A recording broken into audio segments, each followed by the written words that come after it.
Okay, we should be live at last. It helps if you press the right button. Yes. Good evening, everybody. It's great that you can be here, Deb, on the ocean waves. I know. I'm tuning in from the middle of nowhere, literally in the ocean, way off the coast. We're passing White Island, actually, which is volcanic, and it's got some activity going at the moment. It's quite exciting. Yeah. It's really cool. And it's been great seeing your pictures with the dolphins. It's fantastic. They're so beautiful. Magic today. It was so good. It's a good omen for the rest of our trip because we're going for basically 4 or 5 days of solid sailing now. So our first sailing shift is tonight. So I'm just going to go and have a snooze soon, and then we'll be taking turns during the middle of the night to sail. Wow. So it's exciting. Yeah. That's awesome. Right. Okay. For anyone who doesn't know who we are, I'm Karen Creighton, and this is Deb Rock Evans, and below us is Sarah. And so Sarah is one of our wonderful founding members of the Food and Frequency Network. And so Deb and I started the Food and Frequency Network, nearly a year ago now. And so this live is all about low carb and carnivore eating. And the reason we're doing it is because we've just started a Turn Back the Clock challenge, which incorporates, amongst many other things, food. And we're encouraging our wonderful members to change their way of eating if they're not eating low inflammatory. And so low inflammatory is low carbohydrate and carnivore. And so this is why we're doing it. And so we're doing the live to share with you a few things that we found really, really useful. So even if you're not on our challenge, we'd encourage you, of course, to come and join us, but you might find this useful anyway, hopefully.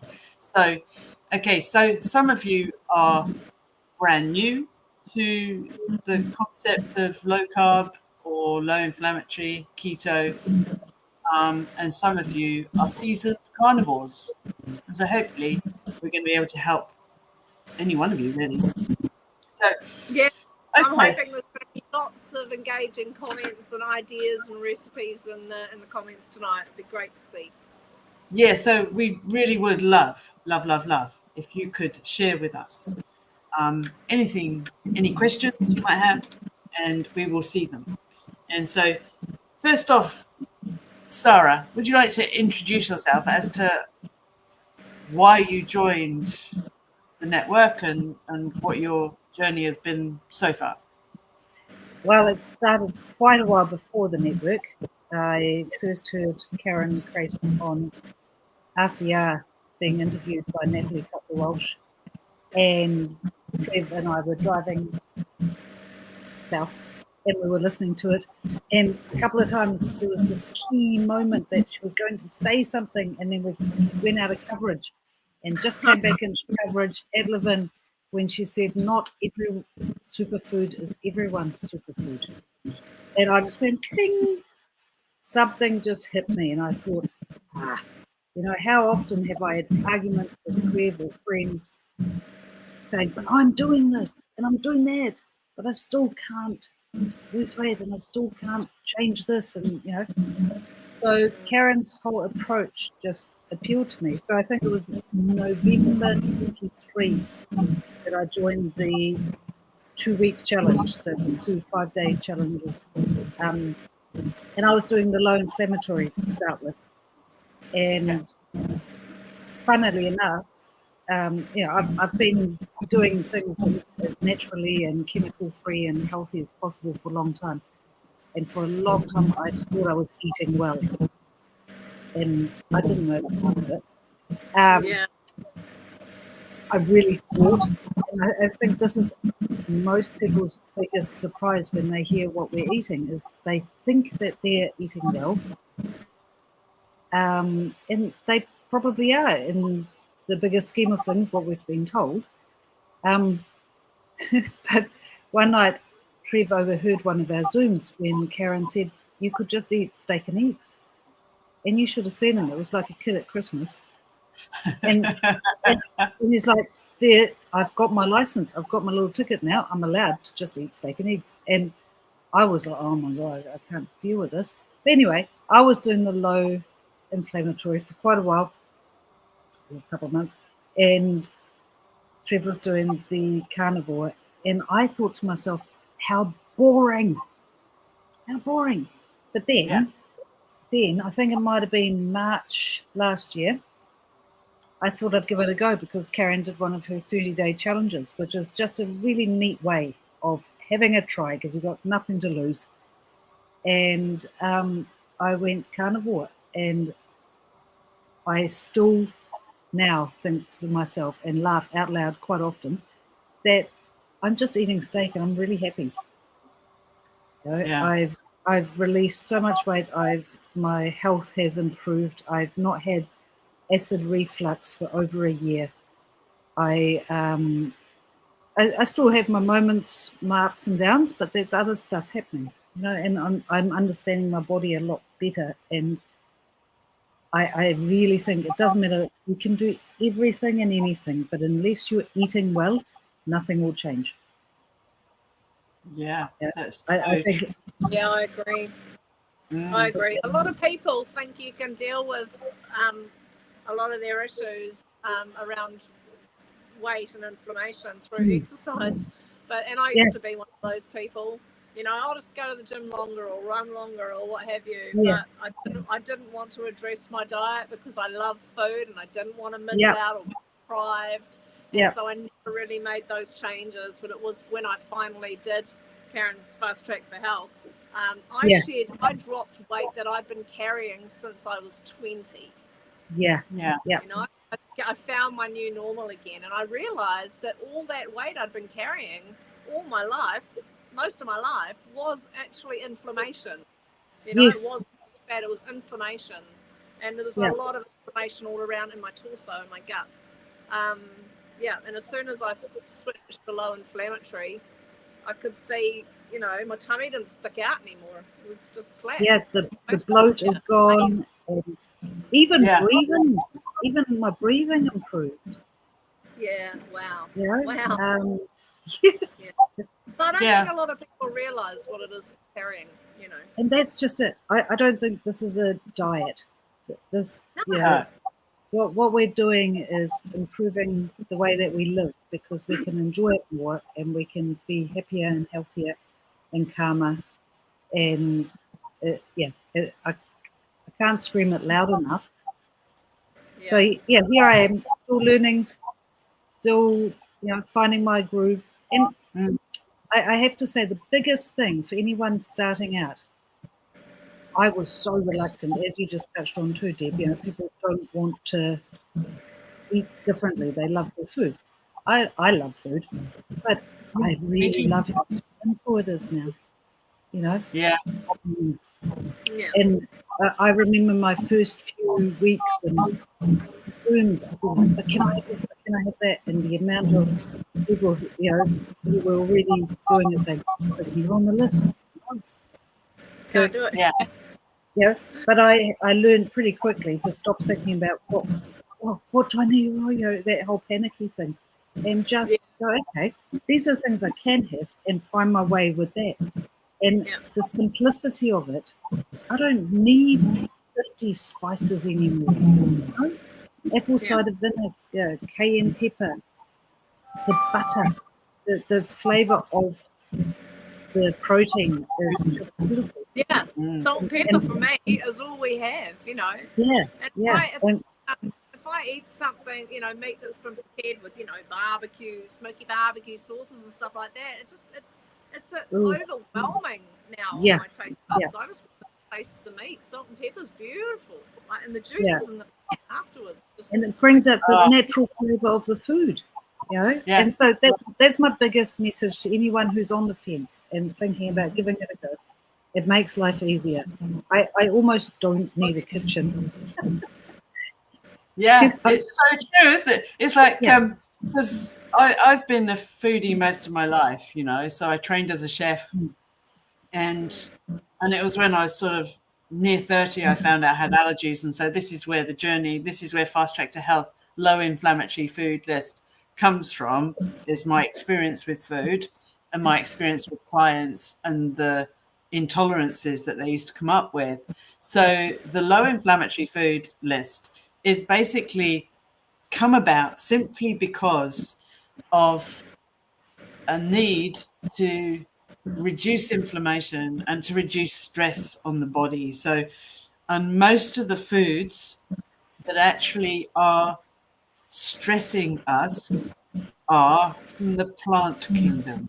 And I know many people will be really surprised that not many animal-based products are allergens. There's a few, so sort of like shellfish because of what they're exposed to, and also occasionally pork, but most of the time people do not react to animal protein, which is why carnivore is the lowest inflammatory diet that there is. And I encourage everyone, though, if you're starting from a standard Western diet, to dive into the low inflammatory food list, because you'll get amazing results with that.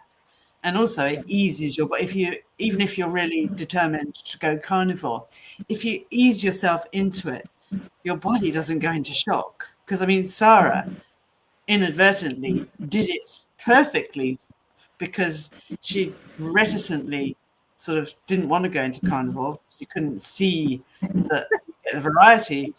But if you do the low inflammatory, you can start with quite a big variety. And then slowly, as your body adjusts, you can then really dive into carnivore because, like Sarah, I love the simplicity of carnivore. So my journey with carnivore has been a little bit longer. So I've been on carnivore now 4.5 years. I have deviated once in a while. And when I have deviated, I've suffered for it. Now, when I say deviated, I've had a pizza. So, for example, last weekend, because we were starting this program and I was trialing a new remedy that goes along with one of my programs, is my sort of remedy sort of gives you 2 days of where you can eat whatever you like. And we happened to be going out for lunch with friends. And we were going to a really good, nice restaurant where they do really nice gluten-free pizzas. I knew that from a long, long time ago. And so, yeah, so basically I suffered from it. But I bounced back really quickly, much quicker than I used to when I used to suffer with gluten stuff. But the reason I'm saying that is because if you introduce and you go from eating a normal Western diet with maybe a bit of takeaway and a bit of this and a bit of that and a bit of sugar, you could really sabotage yourself before you even get going. So the low inflammatory is relatively easy.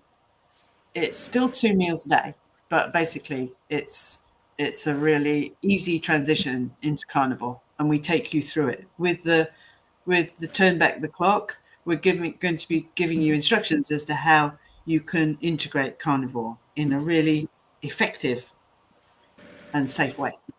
So that's a sort of a bit about the program. But today's call is really all about foods. And so, okay, Sarah, let's ask you a question. Sure. What's in your fridge right now? Your personal go-tos of what you eat. Butter and steak. There's also there's a cucumber which my daughter desperately wanted, which is going to go in the worm farm very soon. There's some schnitzel for her. There's some bacon from the butcher, which is only pork and salt. And there's a few apples, because every now and then we just want an apple. Mm-hmm. It's mostly Trevor and Mira who do that. What else is in there? Water. I have lots and lots of water in my fridge. And a little bit of tasty cheese for every now and then when I add cheese to something. Yeah. So, Deb, when you're on the program, what are your staples? What do you go to? What's your go-to? Because I know you've got you both got families. You know, you both got young individuals. So what do you tend to have that's easy for you to do for all of you? You know. Yeah, that's the thing. I mean, I feel like I'm on the program most of the time, but maybe when I'm, off the stricter program, I tend to enjoy things like really good quality sausages from the butcher, all meat, no fillers. We love chicken. We just love, a butterfly chicken in the oven. Boom, there's your dinner. My son, he does like to. We keep, some of those low-inflammatory vegetables. We've always got cucumber as well. We've always got apples. We actually like to eat mushrooms because we know that they're fine for us, and I love the meaty texture to mushrooms. So a big staple for us is we love creamy, rich food. Always have, always will. So often for breakfast we'll have like bacon, onion, and mushrooms with a creamy sauce. Cooked in butter and a creamy sauce, and we'll have that with a couple of fried eggs. That's pretty much, that's a very common breakfast for us, or just fried eggs, or eggs and a sausage, or something like that. And love chicken. We like to get the cheaper cuts of beef and slow cook that. And because we're not anti-flavour, we actually love curries. We've found some really good curry pastes that are they've got no bad fats, no sugars, and no nasty at all. They're just fresh ingredients, ground ingredients. So we love a curry, and we just use normal cream with that, and just have the chuck steak pieces with the curry sauce, just on its own. You don't need the rice or anything like that. So anyone who's diving into this to the first time, you won't be able to have the dairy, by the way. Yeah, that comes much later. Yeah. On the program, another go-to would be pate. I love pate, and without something to, if I'm really organised and I'm maybe house sitting and I've got access to a good oven, I love to make those chicken crackers. Just minced chicken spread out with a bit of seasoning and cooked, slower so that it goes crunchy like crackers. Have some pate on that. Yum. Delish. And I love cheese too. I suck up for cheese, but no dairy. No, but you've already established that cheese isn't inflammatory for you. So this is where, for those of you who are joining us for the first time, you'll need to go through a process of removing it and then introducing it, so you can test to see whether it's ideal for you or not, whether it's your superfood or whether it's one of those foods that you just have once in a while. Deb can have it more often, whereas me and cheese, I love cheese, but cheese doesn't love me. So I have it maybe once a week, if that. So, it's not a regular thing. And there's cheeses and cheeses as well. So, sometimes, like, I'm all right with, say, sheep's cheese, but not so good with cow's cheese. So yeah. So, okay. So let's go through some other things. I have it with apple. Love it with apple. Yeah. Yeah, because you ask what's in the fridge, but then there's the pantry, and eggs are like, we get trays and trays of eggs. And Trev, for instance, every morning has boiled eggs with butter and cayenne pepper. Yeah. And he mixes it all up in a bowl, and every single day he just loves it. I don't eat until a bit later. But yeah, eggs is the good quality apple cider vinegar is really, really important. Even for my slow cooked meats, I put that in there. But you don't need much else. And I think this is the real beauty of it, is salt, pepper, apple cider vinegar, cayenne, and you end up with the real flavours. I remember thinking to myself, everything tastes so good. You know? So I have a theory about that, because I have a theory that our taste buds don't get so overwhelmed as when when we're eating sort of such an array of food, your taste buds get a bit overwhelmed and dumbed down in a way. So I think by having just a couple of different things on the plate makes everything stand out. But also, I believe, because this way of eating is actually so nutrient dense that basically our nutrients get upped, and so our zinc levels go up, and so therefore our sense of taste comes back, because when we're low in zinc, our taste buds get really muted, so you don't tend to taste things very well. So that's why my theory is with that one. I think it's a really interesting. Yeah, it's an interesting one. So, do you ever do any batch cooking? I know, Sarah, you're a big fan of steak, so your cooking time is really, really slow, isn't it? So I mean, you don't have any cooking time really. You just put the barbecue on or the grill, and you cook. Yeah. So do you do anything like for Trev, for example, when he goes to work? Does he take eggs to work? Or? We have one of those egg boilers.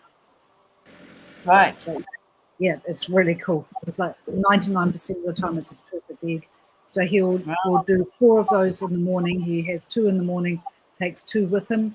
Sometimes we'll fry up a steak to take and just wrap it up in paper and with butter in a dish.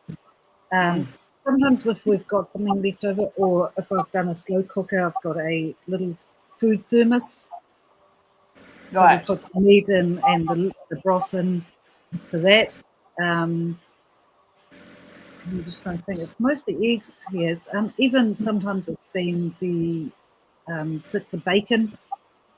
I think what else he takes. But yeah, I think the only thing I'll do that you can consider batch is a slow cooker with a whole chunk of meat. And this is another thing we do quite often, is we get a big slab of scotch. Oh, my hand's just disappeared. Big slab of scotch. And I cut it up into nice steaks and put it in a glass container in the fridge, and it's already got the salt and pepper on it. So at about 11:30, when I have another coffee, I'll take a steak out, put it on a plate, stick it in the oven so the cats don't get it, and then it's at room temperature when I'm ready to cook it. Bit of ghee or tallow, and sometimes I just actually, when I take the steak out and the pan is still really, really hot, I'll just whisk an egg and just throw it through the pan and really quickly throw it through, and it's different to normal scrambled eggs, and throw that on top of it's just amazing. It just bubbles and frizzles, and nice. And then put that on top of my steak, and then lots of butter. Butter makes everything good. Yeah. And actually, that's one other thing I'm going to say, because I know many of us are on a tight budget. But I believe very, very firmly that we pay for things now or later. And I highly encourage people to go grass-fed butter. It is so much tastier and so much more satisfying. And ultimately, it's only $1 more at worst. Quite often, I've actually found it cheaper than the other stuff that's questionable. Oh, really? You got to shop around. Yeah. And look at quality. I love that. That's a great. Yeah. And I think if you're eating good quality, you're more satisfied, and it's just you feel better. I realised the other day it's been over a year since I've eaten a pie, and I don't miss it, and it's because I'm eating good quality food. I think anyway. Yeah, very much so. I think, and also what I love about carnivore and the low inflammatory as well, but not mainly carnivore, is you hardly have to spend any time in the shops. I love that. Because literally, you either go to the butcher's or you go into the supermarket and you go to the butcher's department, you grab that, and you might get some butter or whatever, and maybe some spices. Really, isn't that it? That's it, isn't it? Really. Not that I do the shopping. I hasten to add, my dear husband does the shopping. I'm very blessed. But it's so easy to shop, and so if you do have to shop around a little bit for prices and stuff, then it's not so hard, is it really? Because you're just looking for a few items, really. So one of my favorites. When the steak's on special, you grab a few extra, But I do think when you buy the whole slab, you can cut it to your own size. Yeah. And I think the quality of the meat is just better. It hasn't got all the wrapping, all the plastic. You haven't got all those surfaces that have been exposed to, God knows what, and there's spray stuff on it. You just find your way around. But I've also found occasionally I just go and get the green-lipped mussels from the supermarket and just steam them. And a little bit of butter, cayenne, a bit of garlic sometimes. Yeah. It's really, it's a nice variety. You can either steam them, or grill them. When I was doing low inflammatory, I found it really easy to have a jar of good quality organic sauerkraut and kimchi in my fridge, because it meant no matter what hurry I was in, I could just go dollop. You don't even have to cook it. No. It's quite a nice cold. Cucumber and radishes, and that was my staple. Yeah. When I was doing the low inflammatory, and it was really easy. So my goal is to pickle my own food at one point. Yeah, and not forgetting dear old olives and capers, because I know whenever sort of making sauces and things, like if you make a cream sauce like Deb does, if you add a few capers to that, it just adds that zing to the sauce, and it adds a slightly different dimension. So with our carnivore, we sort of do, I'm not going to call it dirty carnivore because I don't believe it's dirty, but because a lot of people call dirty carnivore is when you're eating junk food carnivore, but really and truly it's almost carnivore. So you have a few little bits and pieces like spices and maybe a few condiments and stuff, because I know, Deb, you're a big fan of gherkins, eh? Me too. They add that. Yeah. So pickled foods, actually, believe it or not, as long as they're good quality and they don't contain sugar, actually, because they're fermented, they have a good bacteria element to them. And so that's what many people forget. So just going back to my favorite food for batch cooking is a big roast. So I'll either do a big slow cook of brisket or a slightly faster cook of, say, rump or whatever. Because the great thing about that is you've got roast for your meal, and then you've got many lunches. Yeah. And I love the leftover brisket in our curries. So we often get 3 meals in one brisket. You get a big brisket, like you say, Sarah, pay a bit up front, $50-$60 maybe, and get 3 meals out of that. And the brisket in the curry is just melting your mouth. It really I'll is. never cook a curry again with fresh meat, ever. It's so much better. Pre-cooked. Slow cooked meat. I make beef sandwiches out of my cold roast beef, and often I'll just put butter or pate in the middle. Pate and butter. I would say I always have butter, but pate and butter. Or you can, if you're into cheese, you can do cheese sandwiches. So you've got your beef slices as bread, and then you can put in the middle what you choose, and it really is great for lunch. If you're going out and about, so they hold together really well, far better than bread. And boy, they're sating, and you just don't get hungry. That's what I love about it. That's one big thing. I tell you what, Camille makes the most beautiful pork bread. Died for. And that's just it. It's actually just really simple, and you don't have to complicate things. Just go with the flow. Fish with a bit of lemon juice and capers and butter.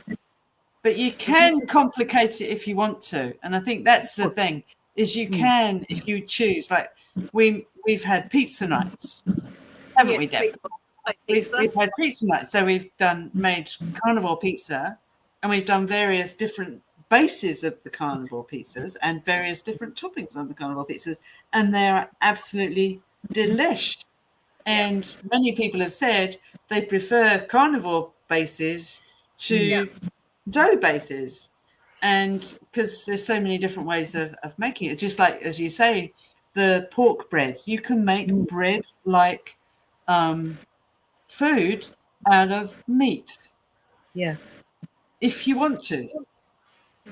I personally can't be bothered most of the time, but it's nice once in a while, and so that's a really cool thing. So let's have a think. Right. Okay. So if you were to have a choice, so this is to you, Sarah, if you were on a desert island and you had the choice of a slow cooker, an air fryer, a cast iron pan, or another, what would you choose? What was the last one? Cast iron pan. Yeah. What would I choose? Slow cooker. Yeah. I think. Deb? Probably a cast iron pan on a desert island, and I don't have power. Oh, there'll be a plan. No, cast iron pan was my other choice because actually, for my steak. But I'd choose my Instant Pot because it's got a slow cooker and an air fryer built into it. So I'd probably go for that, because that way you can do, even though, on a desert island, it'd be a well-equipped desert island, I hasten to say, with electricity and food. So, I was just being silly, really. Okay. So when you were doing the low carb option, Sarah, what was different with planning for food? As in, did you do a lot of planning, or did you just get the kimchi and the sauerkraut and didn't worry too much about the veggies and stuff, or did you just plan well? I think initially I was kind of like focused on what I can't have, and then I realized, okay, I'm just going to look at my list and see what I really like on the list. And radishes is one of my favorite things, and it was that time of the year, and and salt, like lots of sprinkly salt. I like crunch, which is why I still have the occasional gherkin as well. So I very quickly discovered that I don't need to boil broccoli or cook vegetables, because my favorite vegetables can be eaten raw. They were on the low inflammatory list. So I very quickly went to just the kind of kimchi and gherkin, cucumber. And actually I mixed it all together. And then I found that I didn't really, I didn't have to even think about it. There was enough of everything in the fridge, just go, throw it on my plate, go. Yeah. I mean, because when I did the low inflammatory before I sort of really dove into carnivore, I used to make a lot of salads. Yes. And it literally took 5 minutes to make a big salad, And so, because although I trained as a chef, I don't like spending much time in the kitchen. So I did as little preparation as I possibly can. So I got the vegetables and I put them in the steamer. I put them all in one steamer and they steam together. So just to make life easy, really, and less washing up. And of course, being a carnivore now, there's even less washing up. In actual fact, most of my equipment in my kitchen I probably don't need anymore. So actually, it's funny that you mentioned salads, because at the beginning I was still doing salads. I'd forgotten about that, but it was really nice not having to worry about making it really fancy with all sorts of sauces. It was really simple, and for the first time my daughter was like, "Yum, I like your salads," because I wasn't filling it with lettuce. and all these other things. It was just Yeah. more chunky, just, cherry tomatoes and cucumber. But yeah, I now don't have Good any old dishes. Greek salad. Yeah. Oh, there's Yeah. nothing easier than Olives. Greek salad, basically, isn't it? And I do not miss making salads. I used to really get irritated having to think about vegetables. It always took more time than everything Yeah. else. And they always go off in the fridge. I hate chopping vegetables. I just think I sit there going, I could be doing better things with my time right now. Yeah. And it's only when you don't do it that you realise how much time you used to spend doing it, because you thought you should. And I suppose that's why the carnivore is so easy. And I actually think it's actually better value for money. I think. I think we spend less now than we used to when we bought. And also, as you say, we don't throw anything away. No, even the pan just most of the time just goes back in the oven for the next time I use it. Yeah. Keep reusing. Nothing goes in the bin.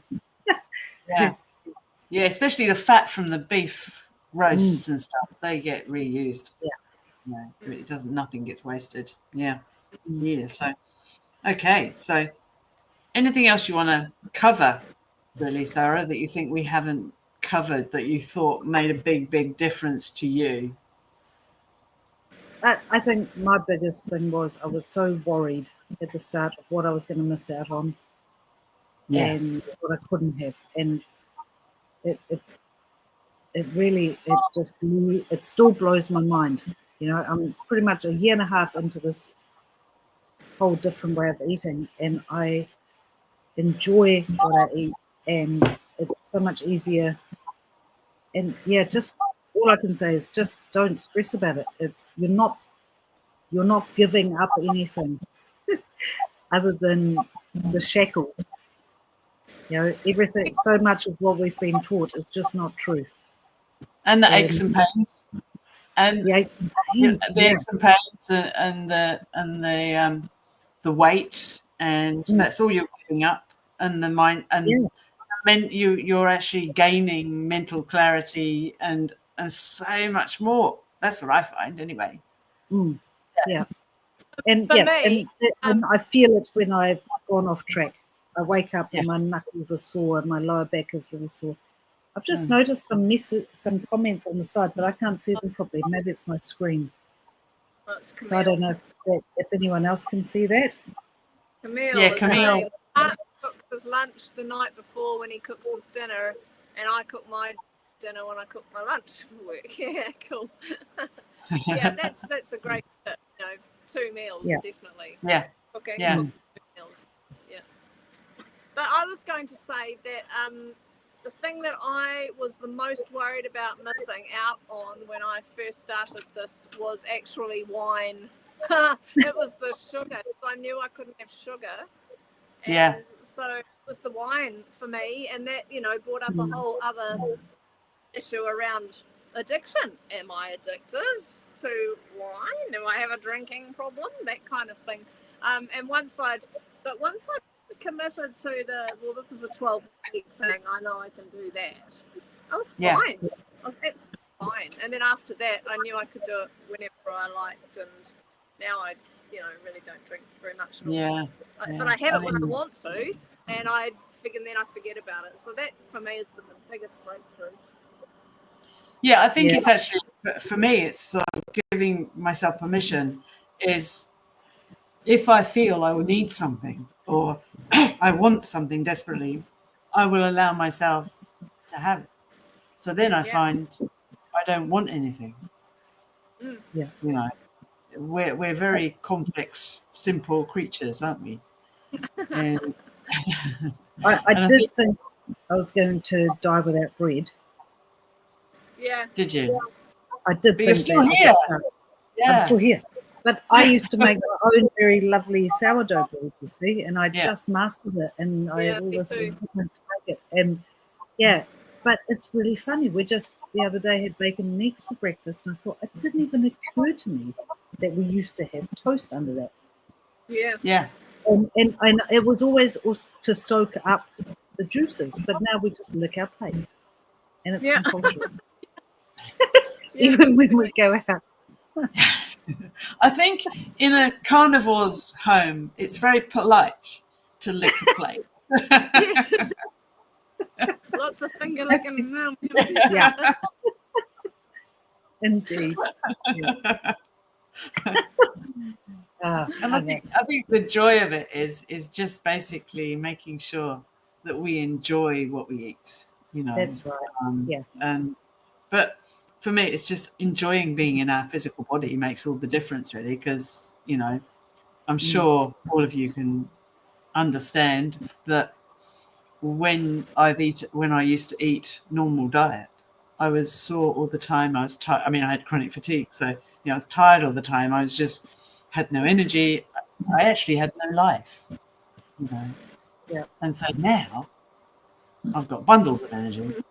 And so, Camille, some countries break their dishes. We lick our plates. Absolutely. I think it's actually fantastic. Belinda Camille said, was also saying, making sure that they take out the correct amount of meat each day. They can do a head in. Yeah. They're loving not having to cook heaps of ingredients as well. Yeah. So sometimes we forget to take stuff out in the freezer, but there's always a steak. You can always go and get a steak. And then not as many there's always eggs. There's always eggs. Yeah, absolutely. Sometimes if I'm a bit hungry, I just go and have a bite of butter. Yeah. It's really satisfying. Yeah, my son likes eating butter too. Butter in my coffee is a really beautiful thing. Yeah. So we talk about this all in our challenge. So we'll be going through this, and so do you know, ladies, we've gone over 40 minutes, and we planned on doing half an hour. So we're going to have to wrap up. If anyone's got any questions that we need to answer. Wrap up. I wouldn't mind wrapping up with this topic if there's any areas that you struggle with. Like you just touched on it then. If you forget to take your meat out, you're kind of screwed for your planning for your meal. Yeah. So are there any other things? So as a carnivore, I do find it quite frustrating when I haven't prepared anything and I'm out for the whole day. Often when we're off the boat for the whole day. And unless I can take lots of food with me, there's very little options when you're out and about. When you go to cafes and stuff, everything is just carbs. And it can be hard to find something to eat. So whenever that's happened to me, I just go, you go to a cafe and they have the all day breakfast, but they have the options on the sides below. I just pick those. So I just go, right, I'll have eggs, and whether it's scrambled or fried or whatever, and then if they have decent bacon or salmon, I'll have 2 portions of that. And so order omelets. Omelets are good to order. Omelets are good. Order an omelette. They do omelets. Yeah. So that's one thing I have found is asking what they cook things in can make all the difference. Yeah. I went to a cafe where I had a really lovely, squid salad. So, of course, that was me being naughty, having a salad. But it was really, lovely. And it was like the squid might have had a little bit of some kind of batter on it, but very little crumb. But it was very buttery. And then the next time I went to the same cafe and ordered it, it was deep fried, and it was, of course, I found out later, deep fried in canola oil. And these seed oils are one of the worst things. Yeah. And I really feel the difference not eating them, not consuming them. So I now will ask, can I just have it pan fried with butter? Or I ask, what is it made with? And people are actually happy to tell you. In fact, I think they're quite happy to engage. And I even went and got a takeaway coffee from Mitre 10 last weekend when we were doing some work on the house. And I asked for butter. And they said, oh, another guy comes in and asks for butter. I said, yeah, that'd be true. I actually showed her how to use a little handheld whiz, and she was terrified, but she did it. And so, they're now even going, yay, we now know how to make carnivore coffee. So That's great. don't be afraid. That people Yeah. are really open to it. You're not asking them to change their menu. You're just taking things out or asking them not to cook it Yeah. in oil. Yeah. Yeah, and there are a few things that are really useful to know. Like, for example, Deb and I met the owners of L'Authentique, who do the most amazing sausages and pâtés, and they're really good quality, and they've got great ingredients in. And so I would really encourage anyone who loves sausages. Their beef ones are divine. They're made with Angus beef. Oh my gosh, they are really beautiful. And they do the pâtés are lovely too. So if you fancy pâté, and then what you could do is you can make like Deb was saying, you can make biscuits. So you can either make biscuits out of minced chicken. I've made minced beef biscuits too. And so, there's so many things you can. But traveling is probably the biggest challenge, no matter whether you're carnivore or whether you're doing keto, to get really good quality. And that is the reason why we recommend that you get organized, that you get things ready. Because, it's quite easy to make like a frittata, for example, without veggies and stuff in, if you're doing the veggies with that are on the low inflammatory list, you can make a frittata, and that can keep in the fridge for quite some time. You can, and then you can cut bits off. So things like that, or leftover sticks. Like that. Yeah. I like to make meatballs, little meatballs to take and have cold, or chicken balls, or even schnitzel. Chopped up strips and flash fried. That's quite nice cold as well. Yeah, it is. It's really nice. So it's just getting a little bit organized, and once you get in the swing of it, then it's pretty easy, and so so anything else we needed to cover? Oh, there'll be more of these. We'll be doing the fat about fat and meat about fat. Other things, food and maybe we'll be doing more of these. Yeah. Maybe we'll do one about fat. Oh. Yes, I was actually going to say, because when Sarah talked about a carnivore coffee before, I thought to myself, I bet there are some people watching going, what's with all the fat? And there's a reason for it. So yeah, that's a live for another day, I think, Karen. Indeed. Yeah, that's right. Yeah, because we've only got 12 minutes till our workshop in our Food and Frequency Network. Right. We've got a wonderful workshop tonight with Joanne Webb for our network members, talking about being fit for life and how to squeeze in exercises throughout the day. So it's going to be a practical workshop tonight. So, and that's just some of the stuff you can look forward to if you join the Food and Frequencies Network as a member. And this Turn Back the Clock challenge is just one of many challenges that we have for our members to help hold them accountable, keep them on track with this, so that, we are doing this for life. This is a sustainable thing, and looking after our health and learning more about how to live a really healthy life holistically. That's what we're all about at the network. Yeah. So it's Very not too late so. to join us. The link's on the screen there. If you want to check it out, go and check it out, and we'd love to see you join us. Yeah, it's a great network to be part of. Loving it, and it's been lovely joining you too this evening. Thank you for inviting me. It's been great having you. Thank you. Awesome. Thank you so much for sharing your wisdom, because it's great. Yeah, awesome. It's been great. Yeah, awesome. Okay, guys. Well, we'll see you soon in 10 minutes. Yeah. So thank you all for joining us. See you soon. Have a great evening. Bye. Bye.